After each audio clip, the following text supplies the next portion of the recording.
Hallo zusammen, ich bin Marie. Und ich bin Vera. Wir leben hier am wunderschönen Bodensee, direkt an der Landesgrenze Schweiz-Deutschland. Wobei man eigentlich sagen muss, Konstanz und Kreuzlingen sind fast wie eine Stadt. Und deshalb ist es so cool, hier zu leben.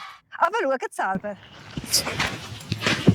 Und obwohl es so einfach ist, hier die Stadt und sogar das Land zu wechseln, gibt es viele Menschen, die gar nicht wissen, was es auf der anderen Seite so zu entdecken gibt. Ja, und das finden wir mega schade.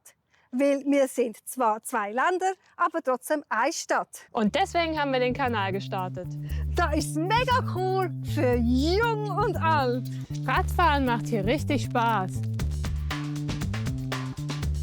Fast als wären wir in den Niederlanden. Und bei Nebel und im Winter. Und ganz viele regionale Produkte kann man da auch kaufen.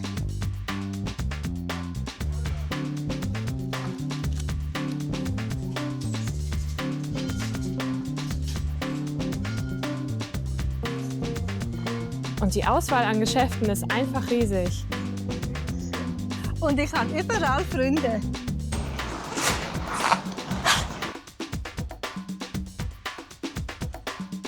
So viele Bücher für endloses Schmökern. Psst, Ruhe bitte. Und der See einfach wunderschön. Und ich freue mich schon mega, im Sommer wieder baden zu gehen. Aber im Moment ist mir ein bisschen kalt.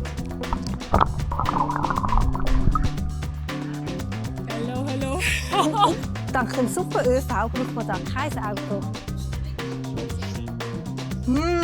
Das macht mega lustig und da kann man sich super den Bauch vollschlagen.